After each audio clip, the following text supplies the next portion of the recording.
द्विभुजं पद्महस्तकं सिन्दूराम्बरमाल्यं च रक्तगन्धानुलेपनं माणिक्यरत्नखचित सर्वाभरणभूषितं सप्ताश्वरथवाहन्तु मेरुं चैव प्रदक्षिणं देवासुरवरैर्वन्द्यं गृणिभिः परिसेवितं ध्यायेत् पठेत् सुवर्णाभं सूर्यस्य कवचं मुदा गृणिः पातु शिरोदेशे सूर्यः पातु ललाटकम् आदित्यो लोचने पातु श्रुति पातु दिवाकरः घ्राणां पातु सदा भानुः मुखं पातु सदा रविः जिह्वां पातु जगन्नेत्र कण्ठं पातु विभावसुः स्कन्धौ ग्रहपतिः पातु भुजौ पातु प्रभाकरः करावब्जकरः पातु हृदयं पातु नभोमणिः द्वादशात्मा कटिं पातु सविता पातु शक्तिनी ऊरू पातु सुरश्रेष्ठो जानुनी पातु भास्करः जङ्घे मे पातु मार्ताण्डो गुल्फौ पातु त्विषाम्पतिः पादौ दिनमणिः पातु पातु मित्रोऽखिलं वपुः आदित्यकवचं पुण्यमा भेद्यं वज्रसन्निभं सर्वरोगभयादिभ्यो मुच्यते नात्र संशयः संवत्सरमुपासित्वा साम्राज्यपदवीं लभेत् अशेषरोगाशान्त्यर्थं ध्यायेदादित्यमण्डलम् अनेकरत्नसंयुक्तं स्वर्णमाणिक्यभूषणं कल्पवृक्षसमाकीर्णं कदम्बकुसुमप्रियं सिन्धूरवर्णाय सुमण्डलाय सुवर्णरत्नाभरणाय तुभ्यं पद्मादिनेत्रे च सुपङ्कजाय ब्रह्मेन्द्रनारायण शङ्कराय संरक्तचूर्णं ससुवर्णतोयं सकुङ्कुमाभं सकुशं सपुष्पं प्रदत्तमादाय च हेमपात्रे प्रशस्तनादं भगवन् प्रसीद इति श्री आदित्यकवचं सम्पूर्णम्।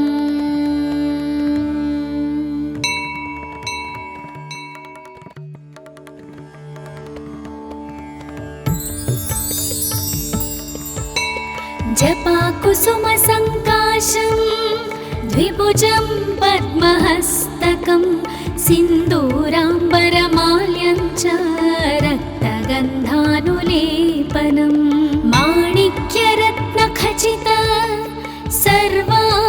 सर्वाभरणभूषितं सप्ताश्वरथवाहन्तु मेरुं चैव प्रदक्षिणं देवासुरवरैर्वन्द्यं गृणिभिः परिसेवितं ध्यायेत् पठेत् सुवर्णाभं सूर्यस्य कवचं मुदा गृणिः पातु शिरोदेशे सूर्यः पातु ललाटकम् आदित्यो लोचने पातु श्रुति पातु दिवाकरः घ्राणां पातु सदा भानुः मुखं पातु सदा रविः जिह्वां पातु जगन्नेत्र कण्ठं पातु विभावसुः स्कन्धौ ग्रहपतिः पातु भुजौ पातु प्रभाकरः करावब्जकरः पातु हृदयं पातु नभोमणिः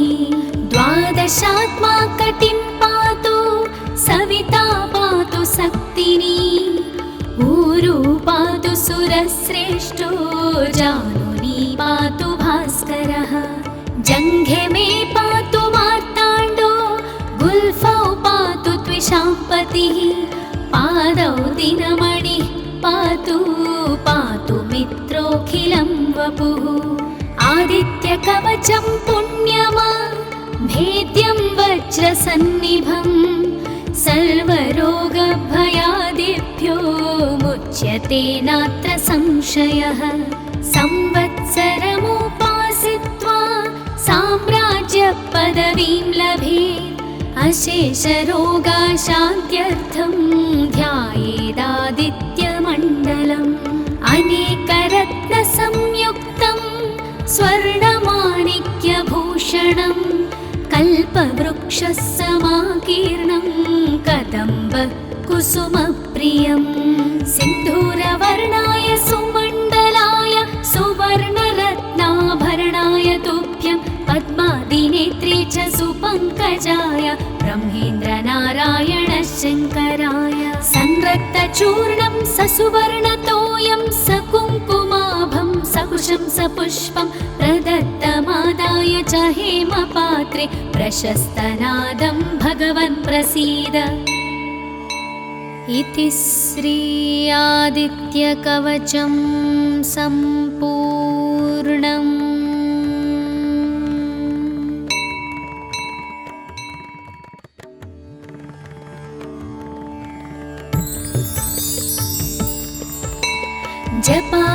जपाकुसुमसङ्काशं द्विभुजं पद्महस्तकं सिन्दूराम्बरमाल्यं च रक्तगन्धानुलेपनं माणिक्यरत्नखचित सर्वाभरणभूषितं सप्ताश्वरथवाहन्तु मेरुं चैव प्रदक्षिणम्।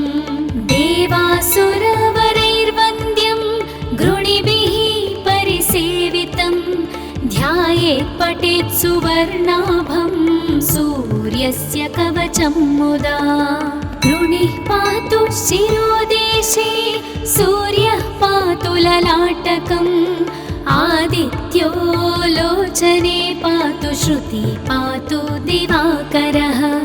घ्राणां पातु सदा भानुः मुखं पातु सदा रविः जिह्वां पातु जगन्नेत्र कण्ठं पातु विभावसुः। स्कन्धौ ग्रहपतिः पातु भुजौ पातु प्रभाकरः करावब्जकरः पातु हृदयं पातु नभोमणिः। द्वादशात्मा कटिं पातु सविता पातु शक्तिनी ऊरू पातु सुरश्रेष्ठो जानुनी पातु भास्करः। जङ्घे मे पातु मार्ताण्डो गुल्फौ पातु त्विषाम्पतिः पादौ दिनमणिः पातु पातु मित्रोऽखिलं वपुः। आदित्यकवचं पुण्यमा भेद्यं वज्रसन्निभं सर्वरोगभयादिभ्यो मुच्यते नात्र संशयः। संवत्सरमुपासित्वा साम्राज्यपदवीं लभेत् अशेषरोगाशान्त्यर्थं ध्यायेदादित्यमण्डलम्। अनेकरत्नसंयुक्तं स्वर्णमाणिक्यभूषणं कल्पवृक्षसमाकीर्णं कदम्बकुसुमप्रियं। सिन्धूरवर्णाय सुमण्डलाय सुवर्णरत्नाभरणाय तुभ्यं पद्मादिनेत्रे च सुपङ्कजाय ब्रह्मेन्द्रनारायण शङ्कराय। संरक्तचूर्णं ससुवर्णतोयं सकुङ्कुमाभं सकुशं सपुष्पं प्रदत्तमादाय च हेमपात्रे प्रशस्तनादं भगवन् प्रसीद। इति श्री आदित्यकवचं सम्पूर्णम्।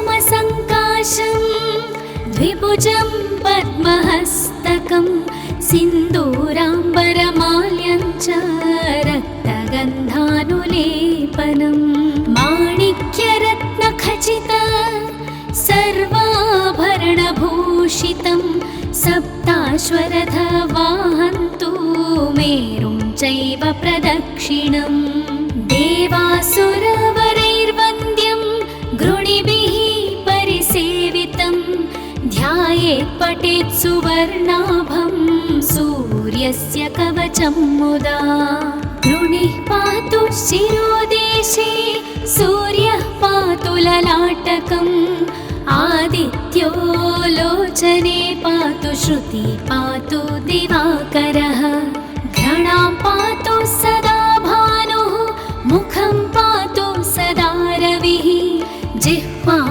पातु जगन्नेत्र कण्ठं पातु विभावसुः स्कन्धौ ग्रहपतिः पातु भुजौ पातु प्रभाकरः करावब्जकरः पातु हृदयं पातु नभोमणिः द्वादशात्मा कटिं पातु सविता पातु सक्तिनी ऊरु पातु सुरश्रेष्ठो जानुनी पातु भास्करः जङ्घे मे पातु मार्ताण्डो गुल्फौ पातु त्विषाम्पतिः पादौ दिनमणिः पातु पातु मित्रोऽखिलं वपुः आदित्यकवचं पुण्यमा भेद्यं वज्रसन्निभं सर्वरोगभयादिभ्यो मुच्यते नात्र संशयः संवत्सरमुपासित्वा साम्राज्यपदवीं लभेत् अशेषरोगाशान्त्यर्थं ध्यायेदादित्यमण्डलम् अनेकरत्नसंयुक्तं स्वर्णमाणिक्यभूषणं कल्पवृक्षसमाकीर्णं कदम्बकुसुमप्रियं सिन्धूरवर्णाय सुमण्डलाय सुवर्णरत्नाभरणाय तुभ्यं पद्मादिनेत्रे च सुपङ्कजाय ब्रह्मेन्द्रनारायण शङ्कराय संरक्तचूर्णं ससुवर्णतोयं सकुङ्कुमाभं सकुशं सपुष्पं प्रदत्तमादाय च हेमपात्रे प्रशस्तनादं भगवन् प्रसीद इति श्री आदित्यकवचं सम्पूर्णम्।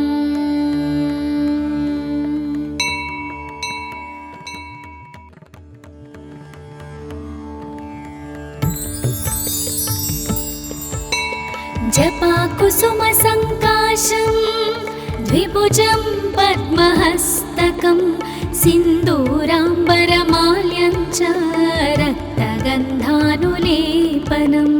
माणिक्यरत्नखचित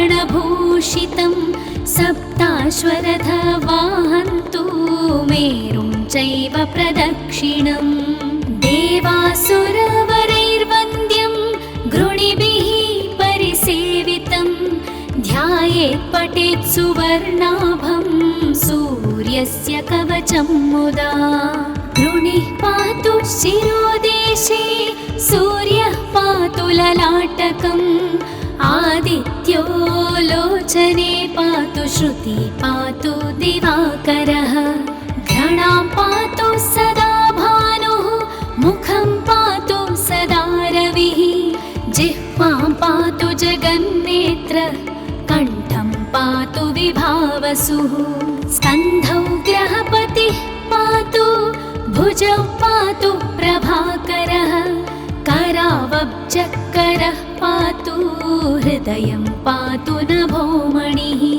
द्वादशात्मा कटिं पातु सविता पातु सक्तिनी ऊरु पातु सुरश्रेष्ठो जानुनी पातु भास्करः जङ्घे मे पातु मार्ताण्डो गुल्फौ पातु त्विषाम्पतिः पादौ दिनमणिः पातु पातु मित्रोऽखिलं वपुः आदित्यकवचं पुण्यमा भेद्यं वज्रसन्निभं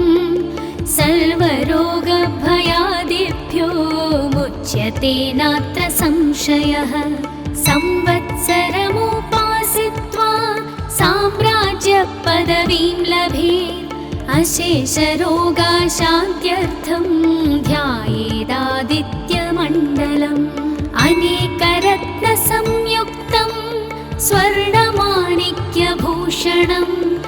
कल्पवृक्षः समाकीर्णं कदम्ब कुसुमप्रियं सिन्धूरवर्णाय सुमण्डलाय सुवर्णरत्नाभरणाय तुभ्यं पद्मादिनेत्रे च सुपङ्कजाय ब्रह्मेन्द्रनारायण शङ्कराय संरक्तचूर्णं ससुवर्णतोयं सकुङ्कुमाभं सकुशं सपुष्पं प्रदत्तमादाय च हेमपात्रे प्रशस्तनादं भगवन् प्रसीद।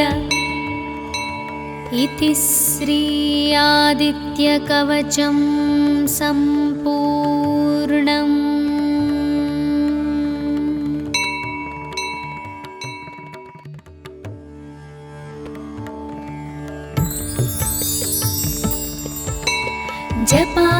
जपाकुसुमसङ्काशं द्विभुजं पद्महस्तकं सिन्दूराम्बरमाल्यं च रक्तगन्धानुलेपनं माणिक्यरत्नखचित सर्वाभरणभूषितं सप्ताश्वरथवाहन्तु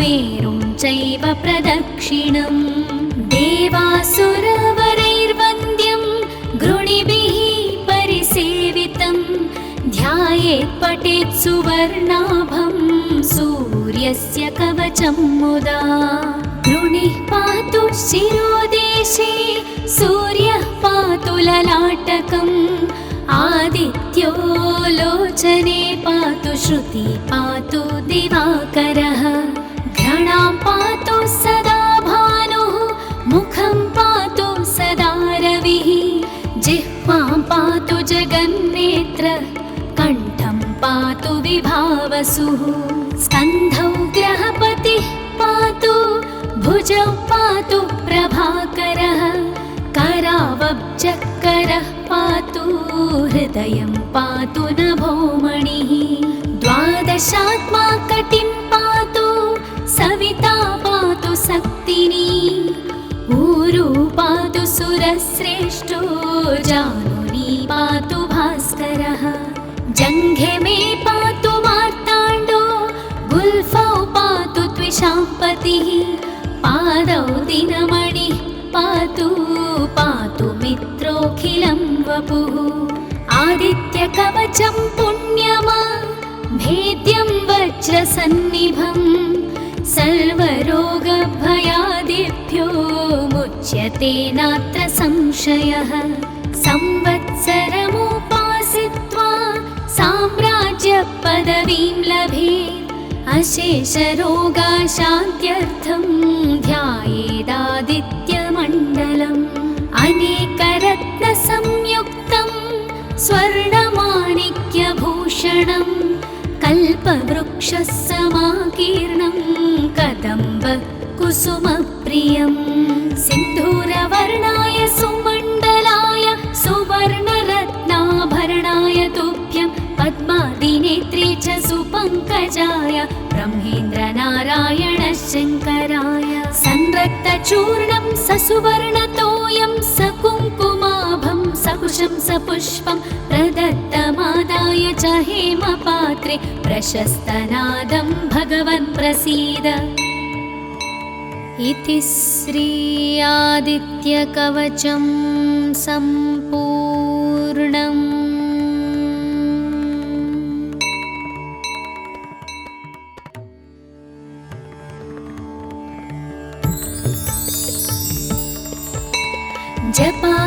जपाकुसुमसङ्काशं द्विभुजं पद्महस्तकं सिन्दूराम्बरमाल्यं च रक्तगन्धानुलेपनं माणिक्यरत्नखचित सर्वाभरणभूषितं सप्ताश्वरथवाहन्तु मेरुं चैव प्रदक्षिणम् देवासुरवरैर्वन्द्यं गृणिभिः परिसेवितं ध्यायेत् पठेत् सुवर्णाभं सूर्यस्य कवचं मुदा गृणिः पातु शिरोदेशे सूर्यः पातु ललाटकम् आदित्यो लोचने पातु श्रुति पातु दिवाकरः